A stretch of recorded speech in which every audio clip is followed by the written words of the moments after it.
Cumprimentamos a todos com a paz de nosso Senhor e Salvador Jesus Cristo. Estamos iniciando mais uma EBD na TV. Sou o pastor Henrique, moro atualmente em Cajamar, São Paulo. Se você deseja nos convidar para estarmos aí, entre em contato conosco por esse telefone, DDD 99, telefone 991520454. Estivemos agora neste sábado em Santa Bárbara do Oeste, na Assembleia de Deus Emanuel, onde Jesus curou ali mais de 30 pessoas, onde ali 10 pessoas fizeram reconciliação. Foi uma bênção. Deus falou conosco. Então, nos convide, estaremos aí ministrando na sua igreja também. Se você deseja receber os slides que nós colocamos aqui, mais estudos escritos a respeito da lição, tudo gratuito, então entre em contato conosco por esse mesmo telefone e eu envio para você toda semana gratuitamente. Então, DDD 99, telefone 991520454. Se você deseja fazer um trabalho também para ganhar pelo menos 20 almas, pode nos convidar em todo lugar que nós temos ido. Jesus tem salvo aí de 10, 15, 20, até 50 pessoas num culto já aconteceu de Jesus salvar num dia só. Então nos convide, estaremos aí ajudando. Você não precisa fazer trabalho antes do culto. Nós temos uma estratégia que fazemos durante o culto e você vai ver que você vai ganhar aí pelo menos umas 20 almas. Neste trimestre nós estamos estudando aí nas revistas da editora Betel, adultos, com o tema Jesus Cristo, o Filho de Deus, a verdade que transforma. Milagres, ensinamentos e a promessa da vida eterna no Evangelho de João. O comentarista da editora Betel deste trimestre é o bispo Abner Ferreira. Já estudamos João, o discípulo amado de Cristo, o Evangelho do Filho de Deus, a revelação da luz do mundo, rejeição e oposição, nada impediu a missão do Filho de Deus, o primeiro milagre de Jesus, a transformação da água em vinho, o novo nascimento, o diálogo transformador com Nicodemos, o grande eu sou, as declarações poderosas de Jesus, o encontro de Jesus com a mulher samaritana, a água que sacia para sempre, Jesus e a mulher adúltera, a manifestação da graça em meio à condenação, a triunidade divina, o Pai e o Filho em perfeita harmonia eterna, o exemplo de humildade, Jesus lava os pés dos seus discípulos, e hoje vamos aí na lição 11, estudar a vitória sobre a morte. Jesus ressuscita. Então, basicamente, vamos falar aí sobre a ressurreição de Jesus. Nesta lição, vamos ver os seguintes tópicos e seguintes subtópicos. No tópico 1, a prisão do Filho de Deus. Subtópico 1, o Filho de Deus é julgado. Subtópico 2, a crucificação do Filho de Deus. Subtópico 3, a morte do Filho de Deus. Tópico 2, Jesus ressuscitou. Subtópico 1, o sepulcro vazio. Subtópico 2, João e Pedro chegam ao túmulo vazio. Subtópico 3, ressurreição de Jesus, o centro da mensagem cristã. Tópico 3, as testemunhas da ressurreição. Subtópico 1, Jesus aparece a Maria Madalena. Subtópico 2, Jesus aparece a 10 dos 11 discípulos. Subtópico 3, Jesus aparece aos 11 discípulos. O textuário da lição está no Evangelho de João, capítulo 20, versículo 9, que diz: porque ainda não sabiam a Escritura que era necessário que ressuscitasse dos mortos.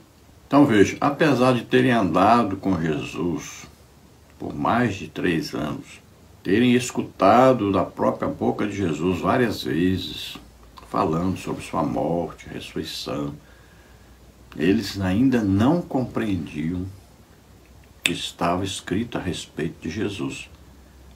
Eles tinham conhecimento do Antigo Testamento, mas não tinham entendimento ainda.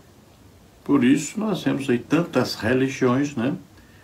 As pessoas estão ali, estão indo à igreja, têm uma Bíblia, estudam a Bíblia, têm uma vida assim diferente, bem comportada, mas não têm o conhecimento correto da palavra de Deus. Porque para ter o conhecimento correto da palavra de Deus, precisa de quê? Precisa de revelação do Espírito Santo. E para se ter revelação do Espírito Santo, é preciso ser nascido de novo. Não é apenas frequentar uma igreja. É preciso ter realmente se entregado totalmente a Deus e é preciso ter ouvido a pregação do Evangelho e crido nessa pregação.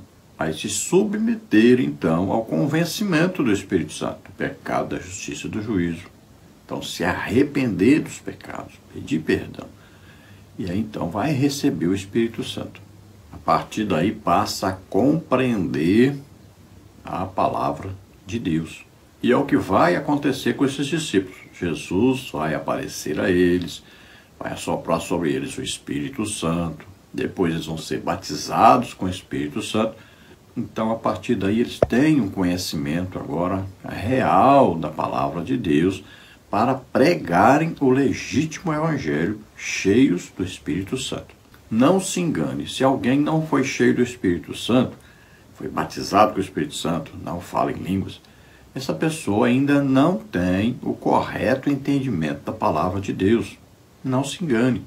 Pode falar bonito, pregar bonito, pode ter uma habilidade aí, né, com as palavras, tá? Mas não entende ainda corretamente a palavra de Deus. Verdade aplicada. A ressurreição de Jesus Cristo é a segurança daquele que crê no Evangelho e o fundamento da esperança cristã. Veja que o apóstolo Paulo chega a dizer, inspirado pelo Espírito Santo, é Bíblia, a palavra de Deus, que aquele que não crê que Jesus ressuscitou, a sua fé é vã, a sua pregação é vã. Olha bem, não tem sentido. Como é que ele vai pregar a palavra de Deus se a palavra de Deus diz que Jesus morreu e ressuscitou? Se ele não crê na ressurreição de Jesus, não adianta, ele não vai conseguir passar a verdade para as pessoas. Ele não vai passar a verdade com convicção de que ele também acha que é verdade.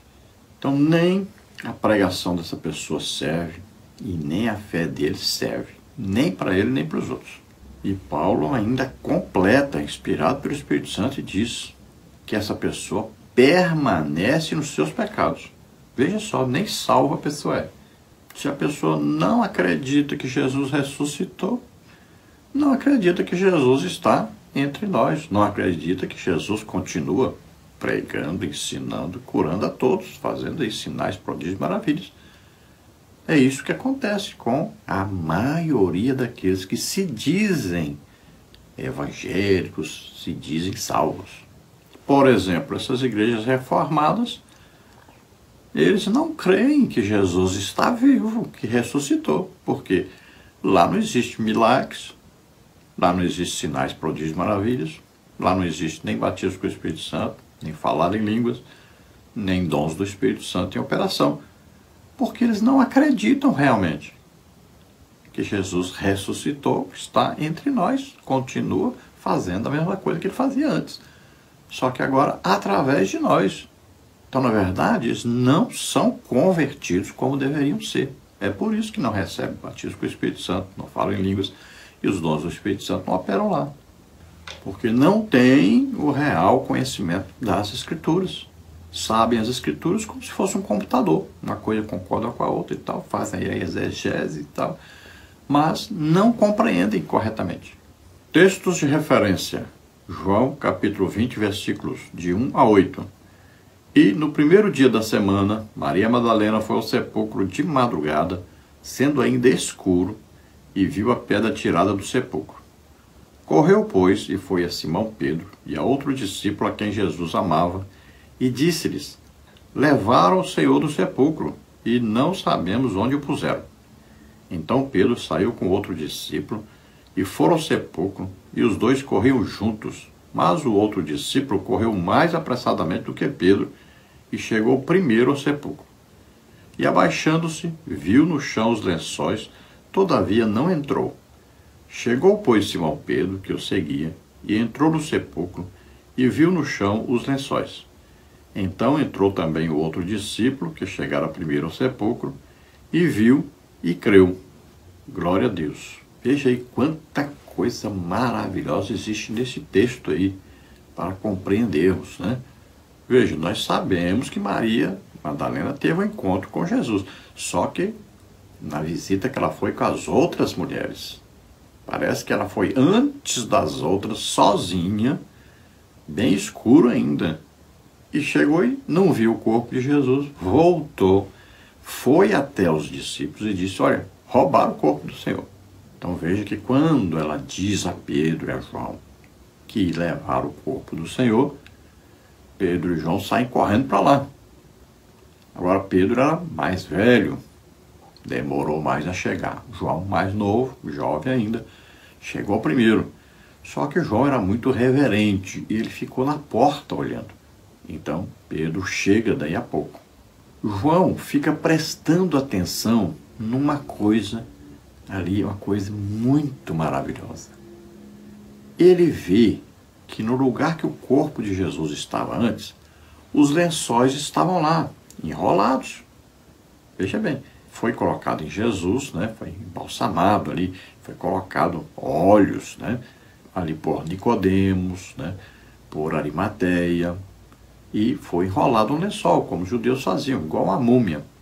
E colocava-se um lenço segurando aqui o queixo com a cabeça da pessoa, né? Para não ficar com a boca aberta.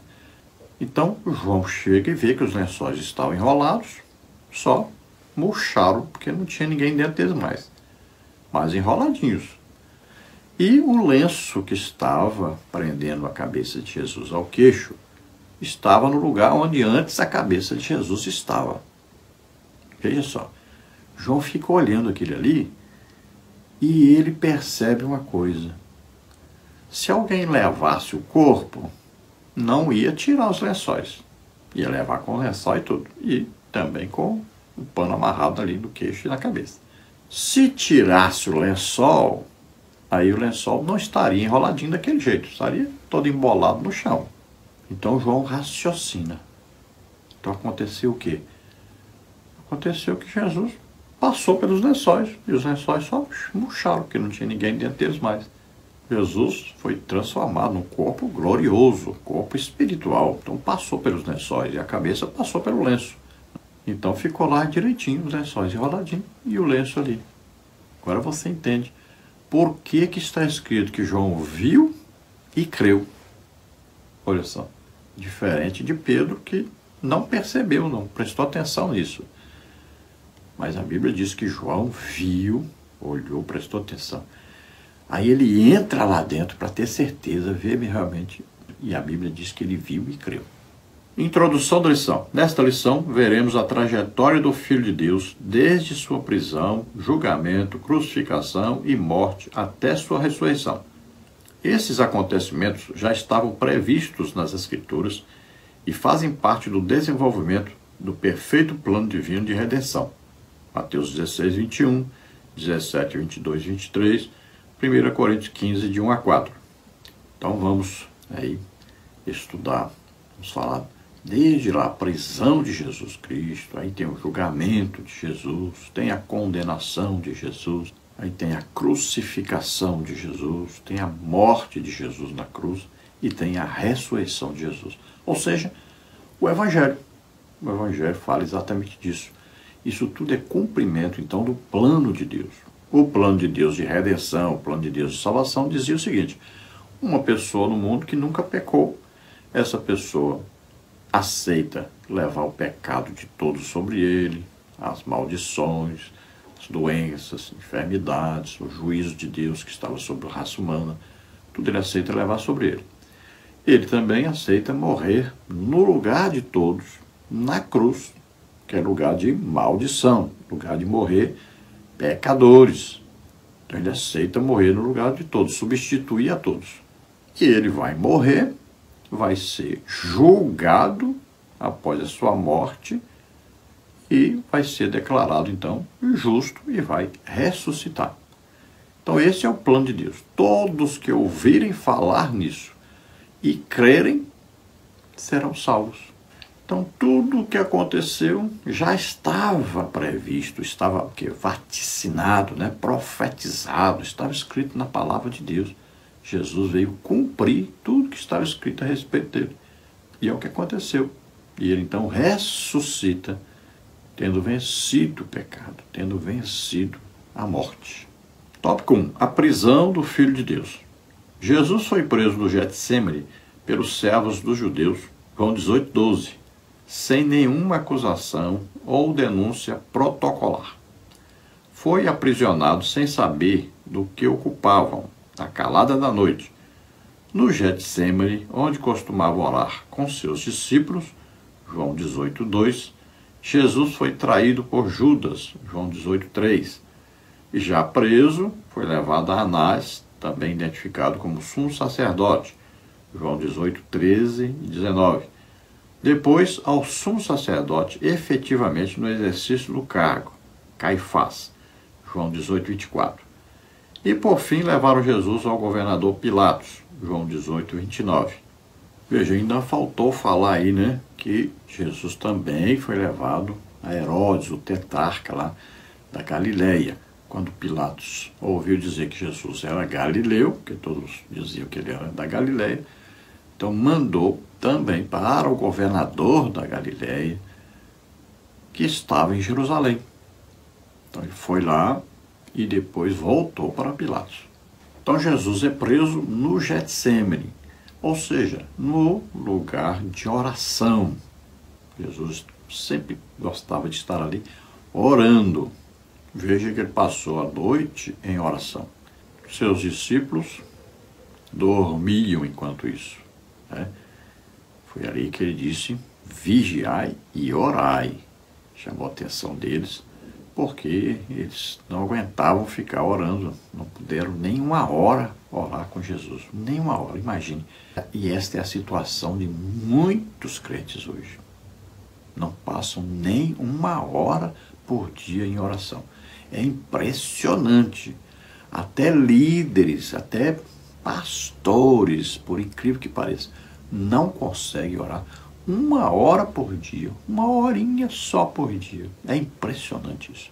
Desde que eu ouvi o Evangelho e criei, desde esse dia, todos os dias de madrugada, eu estou orando. Hoje eu oro aí por volta de 2 a 3 horas todos os dias. Isso não é nada de especial, isso é obrigação, dever do crente. Você está obedecendo a Jesus Cristo quando faz isso. Não sei porque você come para se sustentar e não ora para sustentar a sua vida espiritual. Então os judeus não tinham como condenar Jesus, eles não poderiam pregá-lo na cruz. Isso era a maneira de romanos fazer. Eles queriam o quê? Apagar o nome de Jesus, acabar com a fama de Jesus. Se eles o apedrejassem, como fizeram com Estevão, não ia adiantar tanto. Eles precisavam que ele fosse pregado na cruz, lugar de maldito morrer. Assim ele ficava desmoralizado. Assim eles poderiam acabar, então, com o nome de Jesus Cristo. Então o que eles pretendiam era isso. Queriam a condenação dos romanos, para que Jesus fosse levantado na cruz, todos vissem o ódio do inimigo, né, a inveja que eles têm, que para eles Jesus era inimigo deles. Então levava eles a quererem uma condenação pior que pudesse, para tirar a fama, para acabar com a integridade daquela pessoa que eles odiavam tanto. Parece até uma coincidência, né, do que está acontecendo no Brasil hoje, mas é isso que o diabo faz. Então é o ódio, o rancor, a mágoa, a inveja, principalmente a inveja, é que faz isso. Então a pessoa fica cheia de demônios, enquanto não desmoraliza a pessoa, enquanto não acaba com a fama da pessoa, enquanto não destrói o nome da pessoa, não sossega. Então aqueles religiosos tinham esse tipo de sentimento para com Jesus. Consideravam Jesus inimigo deles. Então inventaram falsos testemunhos, né? Mentiram, fizeram de tudo. E queriam porque queriam. Foram então aos romanos. Foram então a Pilatos, né? Primeiro eles passam por Anás, que era sogro de Caifás. Os dois acabavam sendo sumo sacerdote ao mesmo tempo, porque o Caifás consultava Anás tudo que ia fazer. Primeiro, então, levaram Anás, depois foi para Caifás, depois, então, vão levá-lo para Pilatos. Pilatos, então, o envia a Herodes, o tetrarca da Galileia, e depois, então, Herodes devolve para Pilatos. Aí que Jesus vai ser, então, condenado. Era preciso fazer isso, porque Jesus é o Cordeiro de Deus. E ele tinha que ser aprovado como Cordeiro de Deus, que tira o pecado do mundo. Tinha que ser comprovado que ele realmente poderia fazer o sacrifício em nosso lugar. Então, Judas, o seu amigo, confirmou. Ele não fez nada. Ele é inocente. Vai, então, para Anás. Não acharam nada, tiveram que arrumar testemunha falsa. Vai para Caifás, mesma coisa. Tiveram que inventar, então, testemunha falsa ali para condená-lo. Vão para Pilatos, que também não vê dele culpa nenhuma. Leva para Herodes, que também não vê culpa nenhuma. Olha aí, o Cordeiro está aprovado. Todos o consideravam inocente. Todos o consideravam digno de morrer. Foi examinado por todos e comprovadamente o Cordeiro era sem mancha. Pilatos, então, tenta se esquivar de condenar Jesus e aproveita que havia um costume, então, de apresentar outro para colocar o povo para decidir. Então, ele coloca Barrabás e pede o povo para escolher quem é que eles querem que seja crucificado. Os sacerdotes, os líderes religiosos, convencem todo aquele povo a gritar, então, crucifica Jesus, solta Barrabás.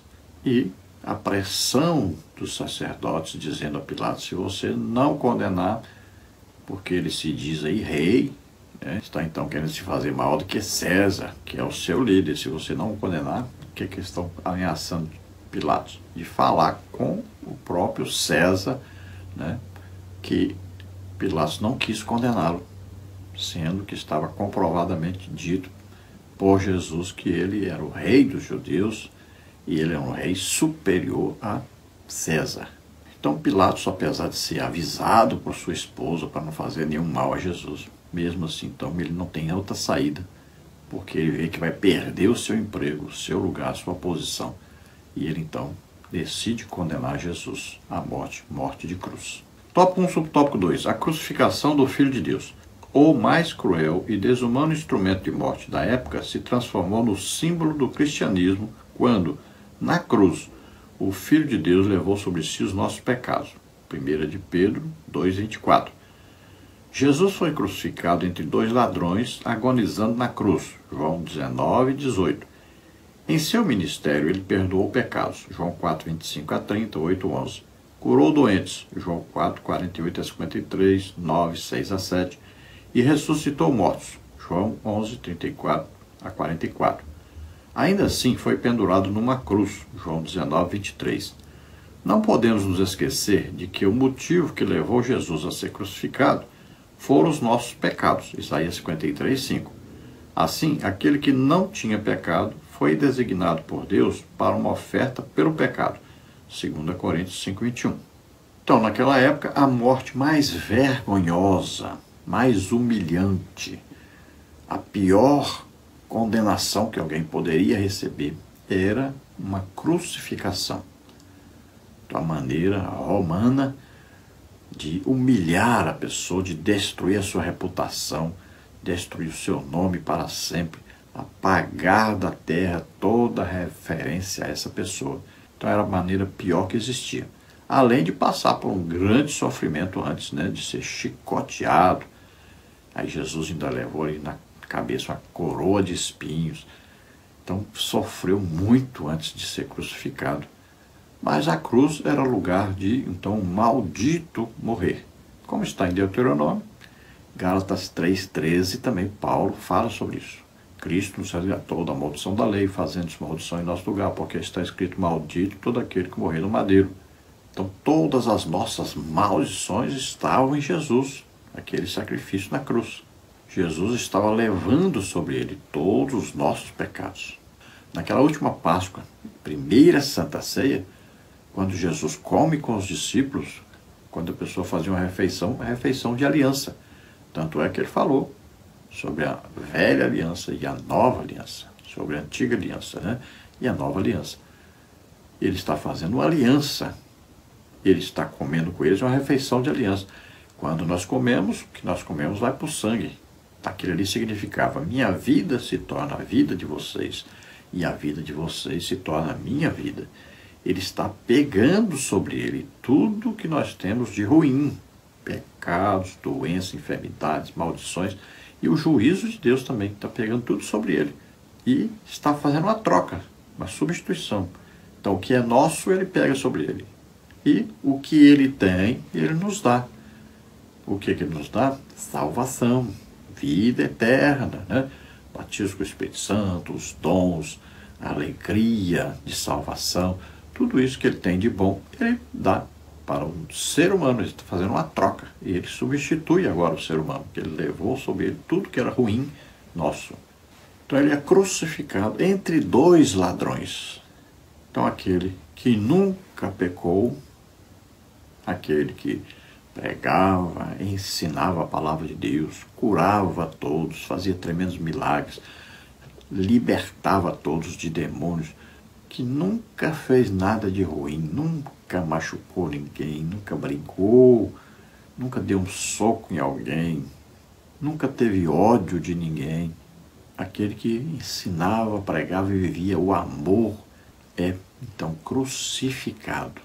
Mas ele estava ali nos substituindo, levando sobre ele então nossos pecados, doenças, enfermidades, maldição e o juízo de Deus. Ele estava ali como uma oferta pelo pecado. Ele estava então nos substituindo naquela cruz. E veja que ele ainda, na hora de morrer, ainda diz: Pai, perdoa-lhes, porque eles não sabem o que fazem. E as pessoas ali em volta ficam até admiradas, que ele ainda dá um grande brado, né? Na hora de morrer: Deus meu, por que me desamparaste? Veja que ele diz: eu entrego o meu espírito. Ele está agora entregando a sua vida. Ele tinha poder para morrer ou não, dar a sua vida ou não. Mas ele deu a sua vida.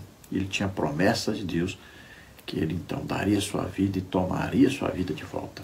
Tópico 1, subtópico 3. A morte do Filho de Deus. Embora inocente, Jesus tomou o lugar dos que mereciam pagar por seus delitos. Isaías 53, 4 e 5.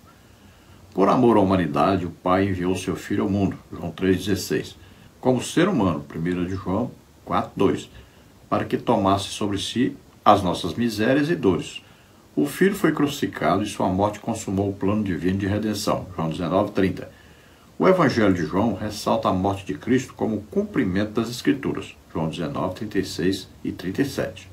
Então veja que Jesus, até pouco antes de entregar totalmente a sua vida, ele ainda salva um dos ladrões da cruz, né? Aquele que reconheceu Jesus como podendo mudar o seu destino, mudar o seu futuro.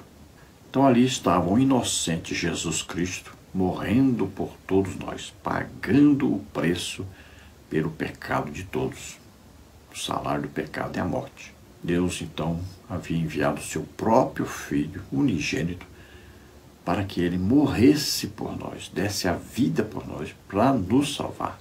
Ele veio como homem, entrou na terra como todo homem tem que entrar, nasceu de uma mulher. Só que foi concebido pelo Espírito Santo, porque se fosse concebido por Adão, nasceria com a semente do pecado. Mas ele foi concebido pelo Espírito Santo, nunca pecou.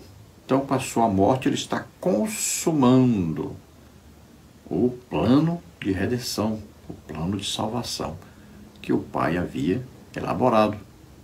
Jesus veio executar. O Espírito Santo deu poder a Jesus para executar o plano, e é o Espírito Santo que nos revela esse plano. Então, tudo o que Jesus fez, realizou ali, tudo estava, então, já escrito na palavra de Deus. Ele veio cumprir bem direitinho, passo a passo, tudo que estava escrito a respeito dele. Tópico 2. Jesus ressuscitou. A ressurreição de Jesus Cristo é o fundamento da esperança cristã. Romanos 8:11, 2 Timóteo 2:8. Sem a ressurreição do Filho de Deus, o cristianismo não teria sentido. 1 Coríntios 15:14. porque a ressurreição consolida a demonstração do amor de Deus por nós. João 3,16. Então veja, a principal e corriqueira, cotidiana mensagem do Evangelho é exatamente falar que Jesus ressuscitou. E para falar que Jesus ressuscitou, nós temos que provar que Jesus ressuscitou. Não se prova apenas falando, se prova mostrando, demonstrando que Jesus está vivo. Como é que Jesus mostra que está vivo? Salvando, curando, batizando, libertando. Então você vê imediatamente que Jesus ressuscitou. Por isso que os apóstolos, né, eram sempre usados poderosamente em sinais, prodígios e maravilhas. Por quê? Eles estavam dizendo que Jesus ressuscitou. Aí as pessoas perguntavam, como é que você prova que ele ressuscitou? E ele dizia, você não viu aí o aleijado andando? Não viu o cego vendo? Viu o surdo ouvindo? Não viu o endemoniado liberto? Está aí, Jesus está fazendo, é ele que faz. E essa é a pregação legítima do Evangelho, que nós não estamos vendo mais. Nós temos aí um falso Evangelho sendo pregado. É só intelectualidade. Sabem falar muito bonito. Mas cadê Deus? Não tem Deus. Por quê? Porque custa. Custa jejum, muito jejum, custa muita oração. Então trocam a presença de Deus por música, né? Por teatros, por dança na igreja. Trocam a presença de Deus por outras coisas. Aí o pregador prega bonito, né? Muito intelectual, sabe até os originais, é uma coisa maravilhosa. Só que não tem Deus. Então, sem a ressurreição, o cristianismo não vale nada, é apenas uma religião. Se você não pode mostrar Jesus para as pessoas que ele está vivo, não adianta. A pregação é ineficiente. A conversão não é legítima. Tópico 2, subtópico 1. O sepulcro vazio. O discípulo amado fez questão de ressaltar que era madrugada ainda escuro quando Maria Madalena notou que a pedra do sepulcro havia sido removida. João 20, versículo 1. Como relata Lucas, Jesus expulsou 7 demônios de Maria Madalena e ela pôde encontrar paz. Lucas 8:2. Após a libertação, Madalena passou a seguir a Cristo. Ao ver o sepulcro vazio, ela vai até João e Pedro e lhes diz que haviam levado o corpo do Senhor, mas não sabia para onde.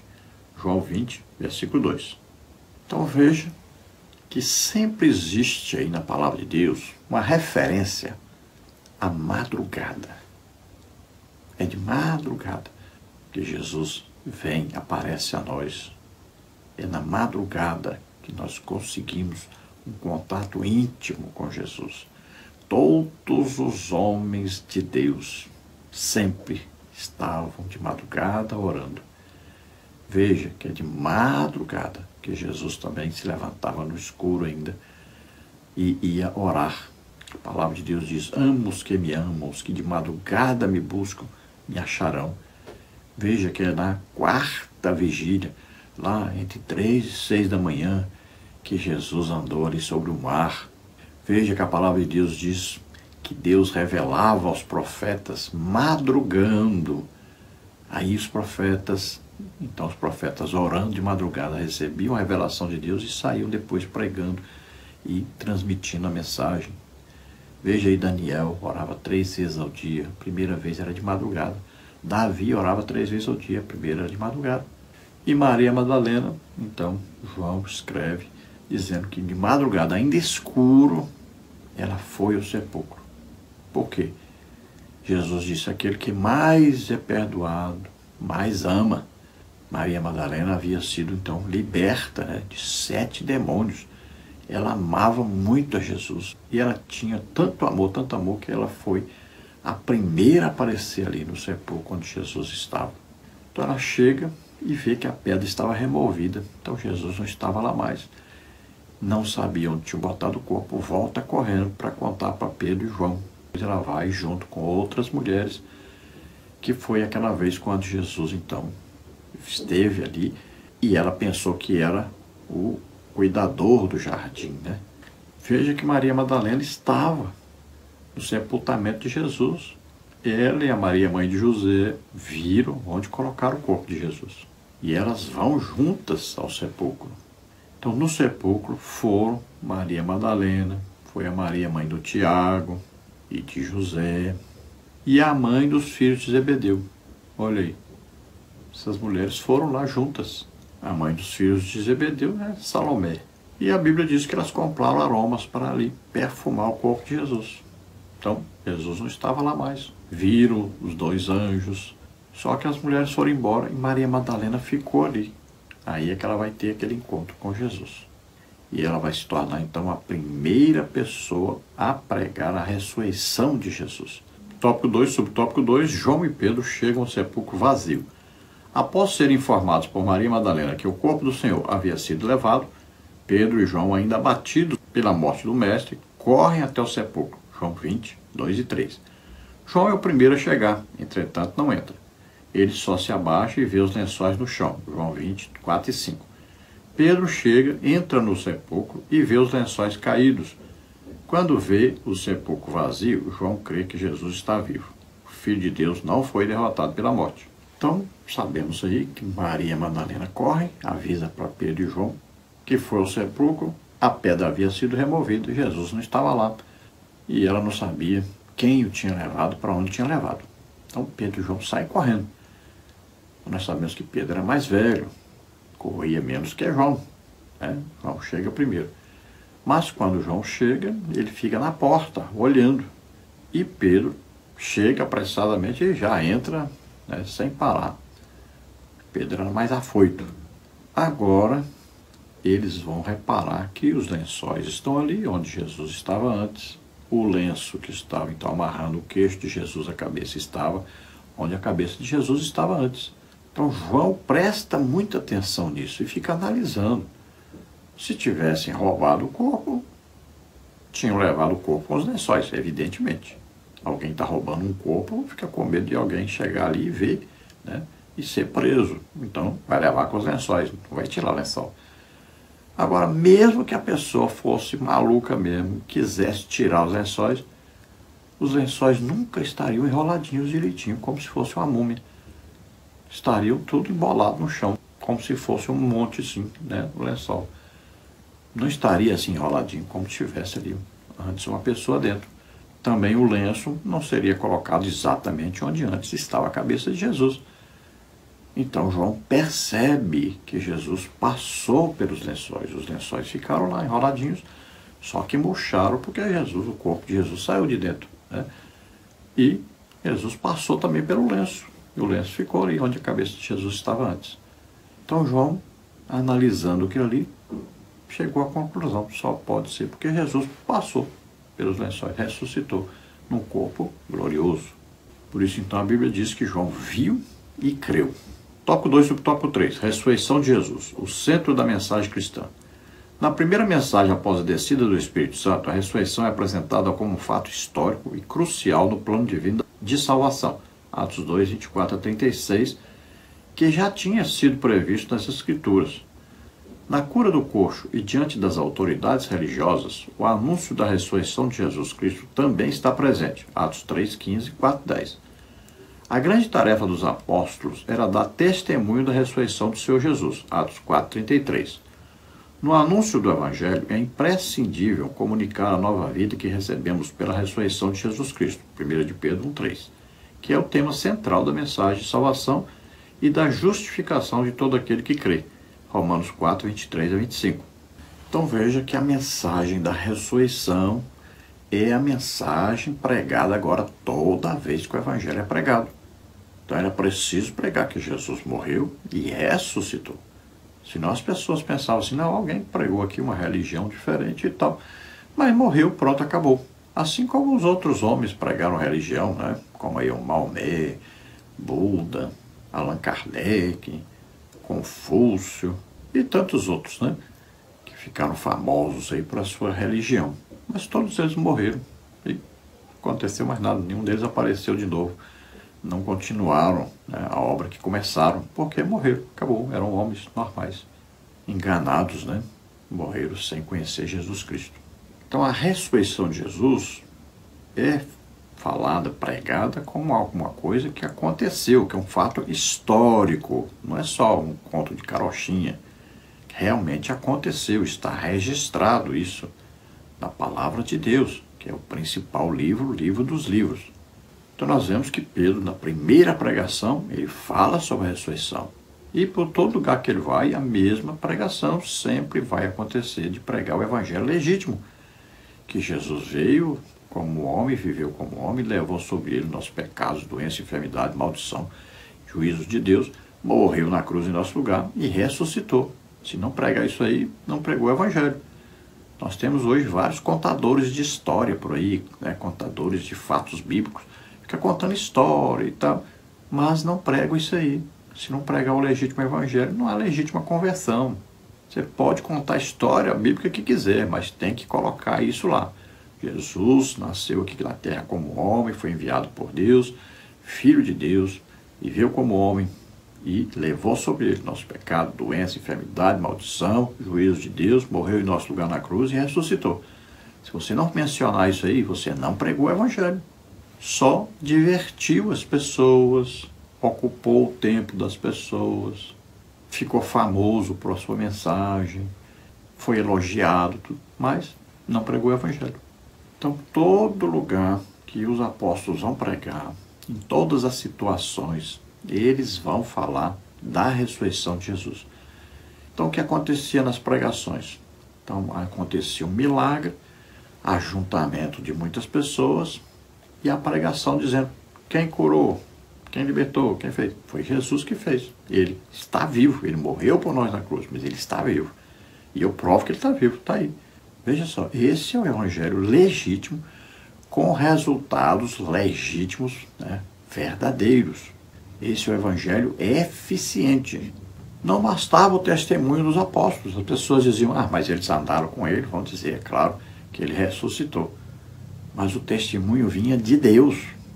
O testemunho vinha do próprio Jesus presente, fazendo sinais, prodígios e maravilhas. Olha aí, Marcos 16, 20 diz que eles pregavam e Deus confirmava a sua pregação com sinais, prodígios e maravilhas. Aí você fala, mas as pessoas mudam. Ouve o evangelho, se convertem e mudam. Mas em todas as religiões as pessoas mudam. Tem muita gente que foi mudada no catolicismo romano, que a pessoa passou a ser uma pessoa muito boa, dá esmola para os outros e tudo. Muita gente que foi transformada pelo espiritismo, pessoas boas que ajudam as outras pessoas, pessoas muito boas. Até lá no islamismo existem pessoas também que, olha, dão esmolas e são religiosas, né? Não fumam, não bebem, muitas também. Não penso que não tem, não. Das religiões indianas, né? Nos budistas também. Em todas as religiões existem pessoas que seguem aquela religião à risca, são pessoas muito religiosas.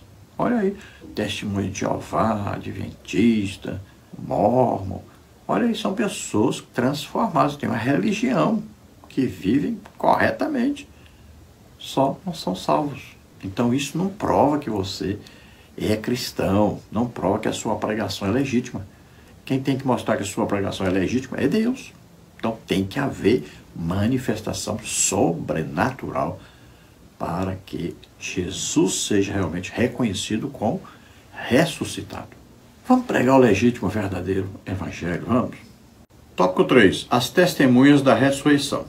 Jesus ressurreto apareceu a várias pessoas, começando por Maria Madalena, no jardim próximo ao túmulo, quando Jesus a mandou dizer aos discípulos sobre sua ressurreição. Ele também apareceu a 2 discípulos na estrada para Emaús, revelando-se a eles ao partir o pão. Outras aparições significativas incluem encontros com os discípulos no cenáculo, onde Jesus lhes mostrou suas feridas. Tomé duvidou inicialmente, mas depois reconheceu a Jesus como Senhor e Deus. As aparições de Cristo são um testemunho poderoso da verdade da ressurreição, confirmando-a como fundamento da fé cristã e da proclamação do Evangelho. Mateus 28, 9, 16, 17, Marcos 16, 9, 14 a 18, Lucas 24, 13 a 31, 34, 50 a 53, João 20, 15, 16, 19, 26, 21, 1 a 22, Atos 1, 3 a 11, 21 e 26. Então Jesus aparece a Maria Madalena, aparece as mulheres, aparece a Pedro, aparece a Tiago, aparece a 2 discípulos a caminho de Emaús. aparece aos apóstolos, 11 apóstolos, não é 10 como está na lição, aparece a 11, né? Tinha saído um, né, que era o Tomé, ficaram 11, eram 12 apóstolos. Depois aparece aos 12, aparece a mais de 500 irmãos. Veja só quantos testemunhos da ressurreição de Jesus. Então a primeira pessoa a ver Jesus ressuscitado foi Maria Madalena. Quando foi com as outras mulheres, quando as mulheres vão embora, Maria Madalena fica ali e Jesus então aparece. Ela chorando dentro então do túmulo, né? A luz vinha de fora, cegava os seus olhos, ela não podia ver e identificar quem estava na porta. Então Jesus a chama e ela então agora percebe que é o próprio Jesus que está ali, depois de ter conversado pensando que era aquele que cuidava ali do jardim, cuidava dos túmulos, ou seja, o jardineiro. Então ela agora vê que é realmente Jesus, corre para abraçá-lo, né? Jesus vai dizer, não me toques, que eu não subi ainda para meu Pai e vosso Pai, meu Deus e vosso Deus. Mas vai dizer aos discípulos que eu ressuscitei. Então nós vemos Jesus também aparecendo aqueles 2 discípulos no caminho de Emaús. Olha só a cegueira daqueles homens. Não entendiam nada das Escrituras. E também não compreenderam quantas vezes Jesus falou do que ia acontecer. Mas eles não compreendiam nada. O próprio Jesus estava ali, apareceu, e eles não o reconheceram, devido à tristeza, né, que eles estavam. A tristeza pode impedir a revelação de Deus, a presença de Deus. Tome cuidado com a tristeza. Eles estavam tão tristes, que não perceberam quem é que estava do lado deles. Então Jesus estava ali. E Jesus vai, então, fazer de conta que vai passar, que vai embora. Jesus faz isso, Deus faz isso. Vocês lembram quando seus filhos, né, são pequenos, ou você já tem os filhos pequenos, você não gosta assim de correr, deixar ir os filhos correr atrás e você deixa seu filho te alcançar porque ele te abraça, te agarra? Ou então você se esconde, né, atrás de uma cortina, mas seu pé fica lá de fora só para o seu filho te achar? Assim também Deus faz conosco, né? Jesus fez que ia passar, vamos embora. Para quê? Para que os discípulos disseram, fica, Senhor, fica conosco aqui. Ele vinha pelo caminho, explicando para eles as Escrituras. E eles gostaram tanto da conversa, né? Queriam tanto ficar ali com aquele homem que falava para eles as Escrituras. E, de repente, quando Jesus vai partir o pão, então que ele faz aquela oração ao Pai, eles percebem, é Jesus. Quando eles percebem Jesus, então vai embora. Mas Jesus queria que eles o chamassem. Olha, Jesus quer que a gente deseje a presença dele, que a gente busque, que queira, que peça, quer que a gente ore, levante madrugada, busque Jesus, Jesus, eu quero te ver, eu quero te escutar, eu quero falar com o Senhor, eu quero te dar um abraço, Jesus. Procure, busque por Jesus. Ele quer isso, ele deseja isso. Ele tem prazer nisso. Então Jesus aparece primeiro, olha, os 11 apóstolos. Tomé, chamado Dídimo, tinha um irmão gêmeo. Muito provavelmente o que ele fez? Foi correr atrás do irmão. Se acharem meu irmão, vão pensar que eu, vão prendê-lo, vão matá-lo. Então, provavelmente ele foi atrás do seu irmão gêmeo. Não estava presente quando Jesus apareceu a primeira vez aos discípulos, né? E assoprou sobre eles e disse, recebei o Espírito Santo. Assim como o Pai me enviou, estou enviando vocês também. Quando Tomé chega depois, Jesus já tinha ido. Então, eles disseram para ele, Jesus esteve aqui. E ele disse, não acredito. Só se eu colocar lá uma mão lá, no buraco lá no furo, nas mãos dele, no peito, nos pés, né? Senão não vou acreditar. E Jesus, nessa hora, aparece de novo ali entre eles. Agora, então, são 12, né? Porque desde o início são 12. Quando Judas morre, Judas é substituído por Matias. Olha, Paulo confirma, 12 apóstolos. Então não tem o que discutir. Matias foi reconhecido como apóstolo e todas as condições necessárias para ele ser apóstolo foram confirmadas pelos apóstolos, pelos outros 11 apóstolos. Precisava ter acompanhado o ministério de Jesus, desde o batismo das águas até a sua morte. E Matias tinha essa condição. Acompanhou todo o ministério de Jesus. Então, Quando Jesus aparece, agora Tomé está presente, Jesus vai dizer para ele colocar o dedo ali, já que ele tinha falado, para ele crer, né? Jesus diz bem claro, não seja incrédulo, mas crente, então creia. E aí ele diz, meu Senhor e meu Deus, ele reconhece agora sem precisar colocar o dedo lá. Tópico 3 sobre o tópico 1. Jesus aparece a Maria Madalena. Após Pedro e João voltarem para casa, Maria Madalena ficou ali chorando junto ao sepulcro. João 20:11. Ainda chorosa, ela viu 2 anjos vestidos de branco sentados onde esteve o corpo de Jesus, um à cabeceira e outro aos pés. Embora estivesse conversando com Jesus, ela não o identificou e, pensando ser o jardineiro, perguntou onde ele havia posto o corpo do mestre. João 20:14-15. Logo que o reconheceu, ela exclamou, Rabone, que quer dizer mestre. João 20:16. Jesus lhe disse que ainda não havia subido ao Pai, mas que subiria. Então Maria foi e disse aos irmãos que viu o Senhor e o que ele lhe tinha dito. João 20:17-18. Tem esse encontro, então, de Maria Madalena com Jesus.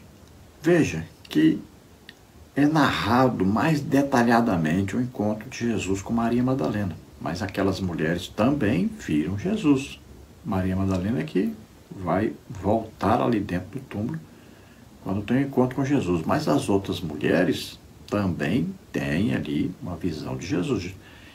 Mas também aquelas outras mulheres viram Jesus. Basta você ler os evangelhos todos, né, para compreender. Mateus diz que aquelas mulheres também viram Jesus. Então veja que ali 2 anjos estão ali dentro.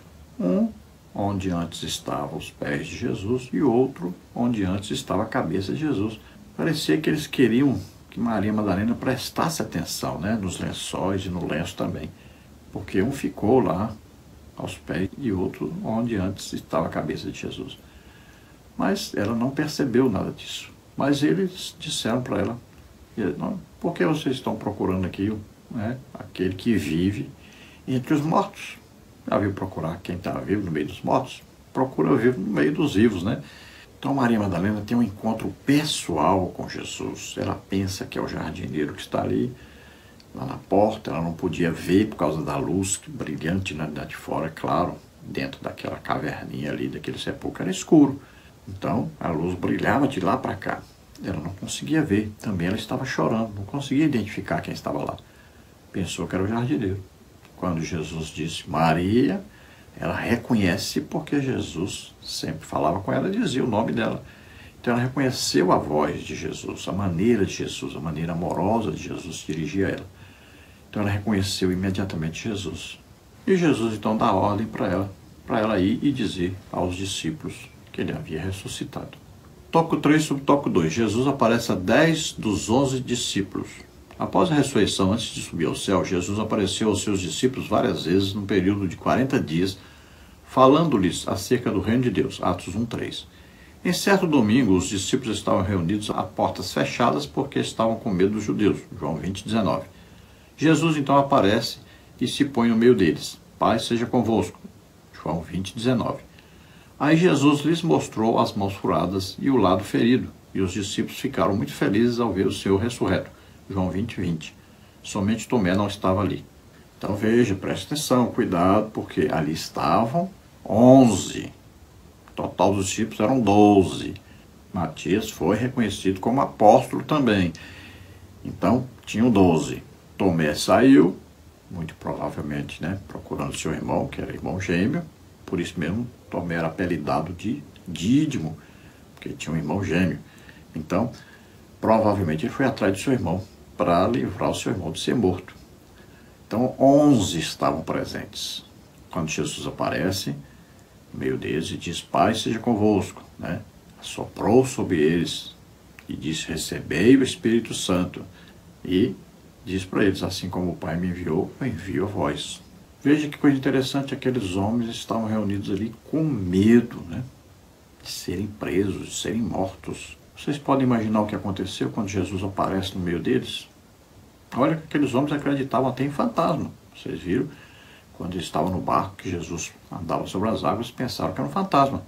Imagine o que aconteceu quando Jesus apareceu no meio deles e disse, Pai seja convosco.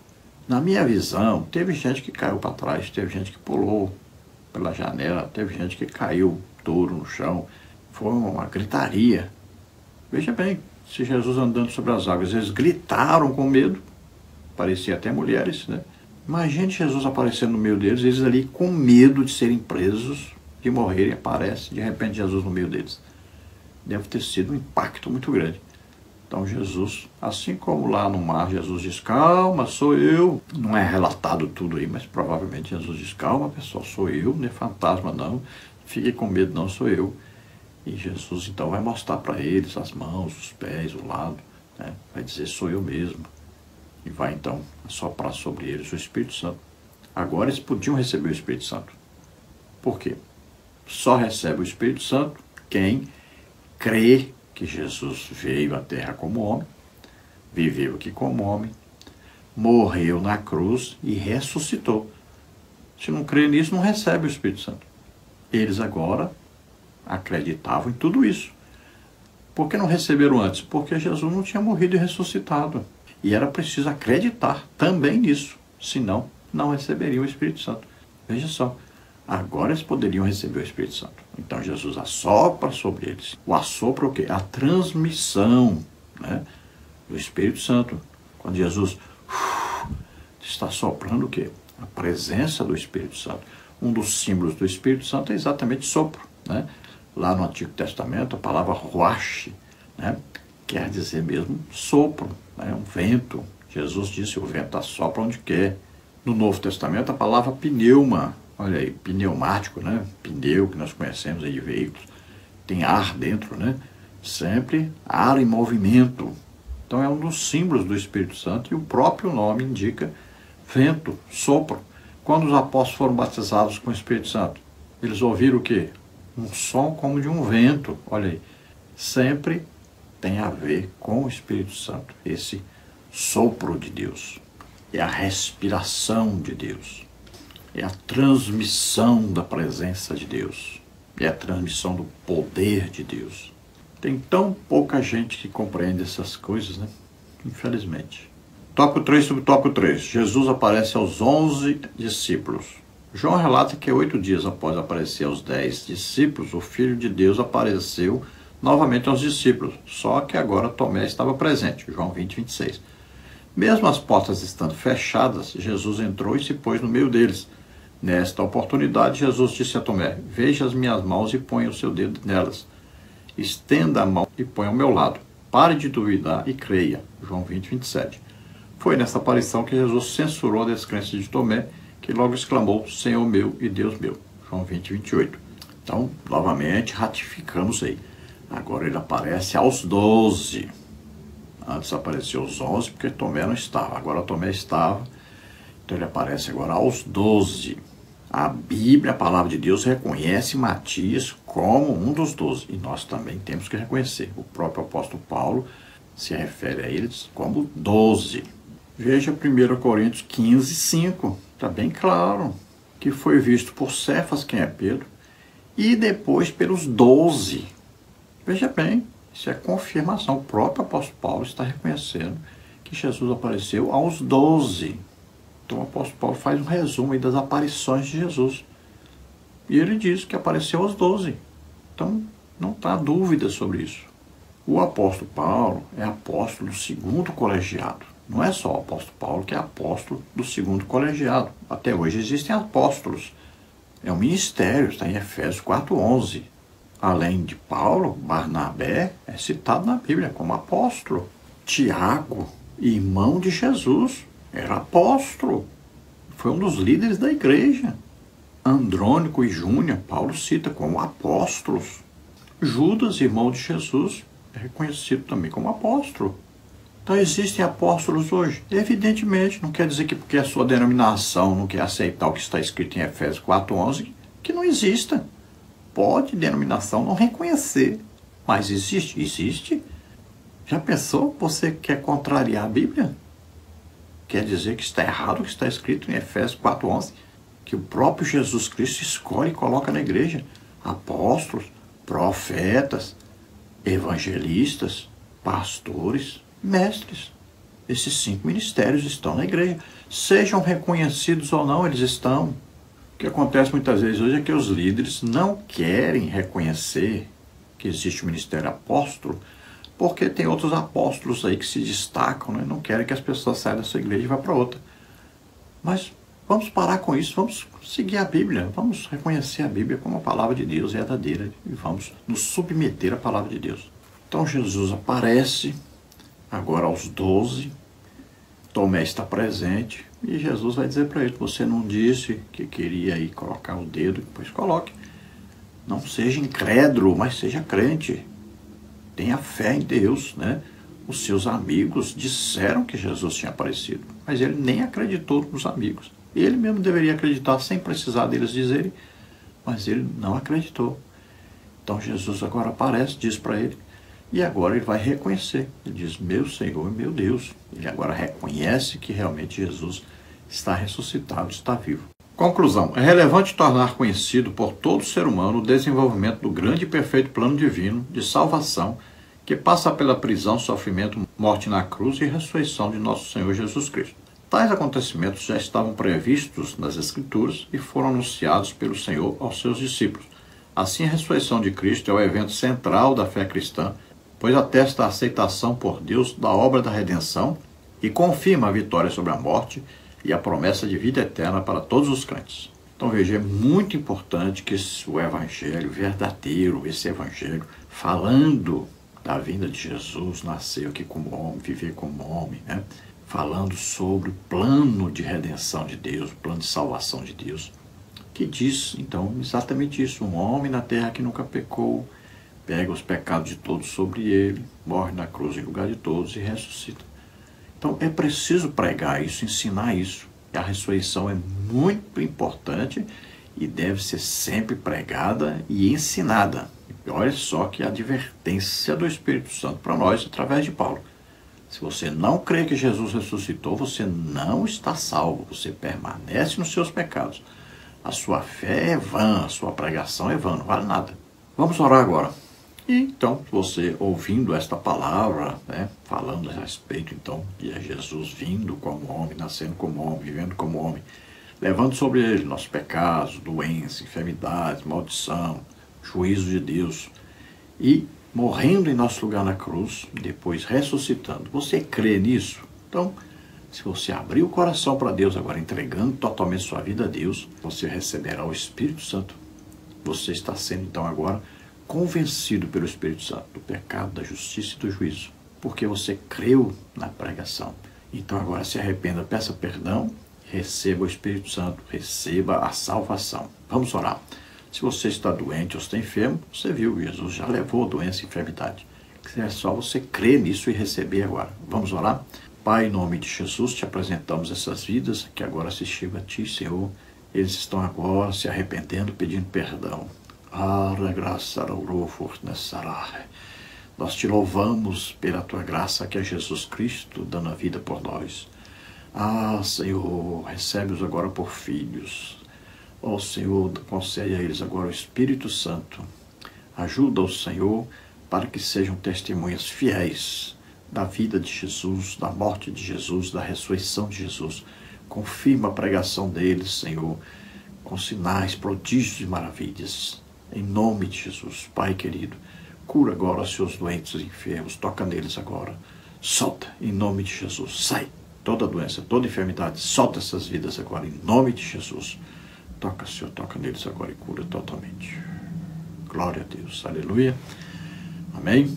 Não se esqueça, dê um like, se inscreva em nosso canal, isso vai nos ajudar a transmitir para todos isso. Então nos ajude a divulgar esse trabalho.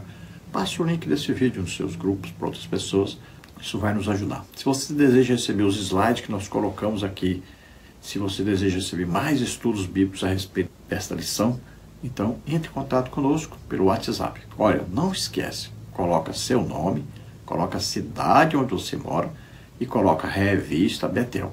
Aí eu mando para você toda semana esse material, tá?